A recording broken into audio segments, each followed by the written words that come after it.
Class 7th Hindi व्याकरण। आपका first lesson है भाषा और व्याकरण।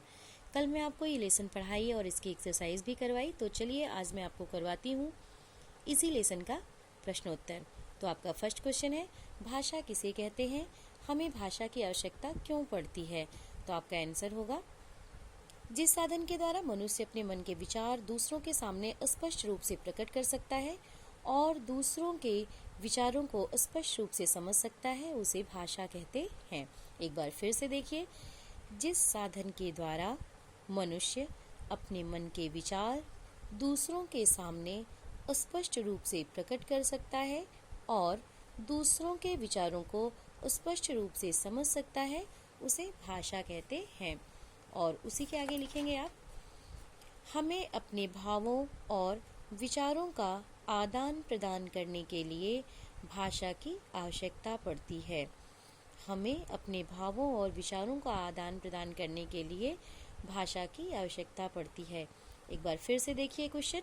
आपका क्वेश्चन था, भाषा किसे कहते हैं, हमें भाषा की आवश्यकता क्यों पड़ती है। तो आपका आंसर होगा, जिस साधन के द्वारा मनुष्य अपने मन के विचार दूसरों के सामने स्पष्ट रूप से प्रकट कर सकता है और दूसरों के विचारों को स्पष्ट रूप से समझ सकता है, उसे भाषा कहते हैं। हमें अपने भावों और विचारों का आदान प्रदान करने के लिए भाषा की आवश्यकता पड़ती है। आपका नेक्स्ट क्वेश्चन है, भाषा के रूपों के विषय में संक्षिप्त टिप्पणी लिखो। भाषा के रूपों के विषय में संक्षिप्त टिप्पणी लिखो।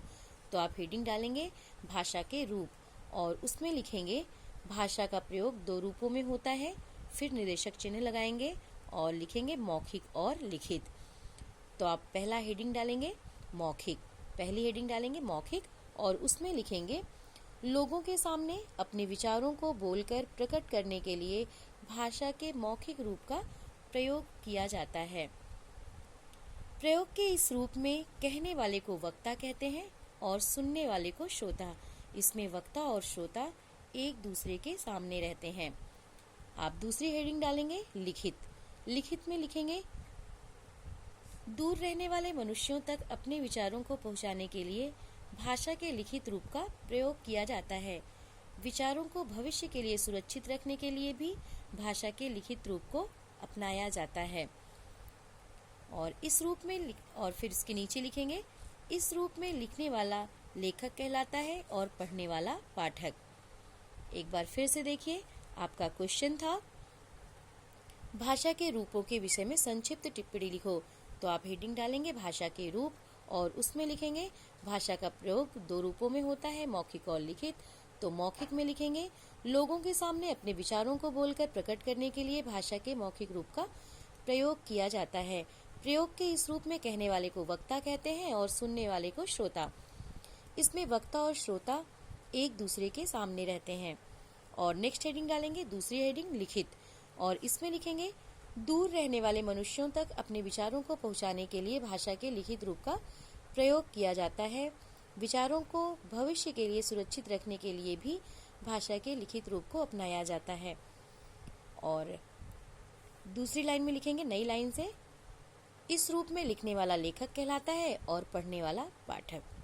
आपका नेक्स्ट क्वेश्चन है, व्याकरण के अंगों का परिचय दो। तो आपका आंसर होगा, आप इसमें भी हेडिंग डालेंगे व्याकरण के अंग और उसमें लिखेंगे आप, व्याकरण का मुख्य विषय भाषा है। इसमें भाषा के तीनों अंगों वर्ण, शब्द और वाक्य पर विचार किया जाता है। अतः व्याकरण के अंग हैं वर्ण विचार, शब्द विचार और वाक्य विचार।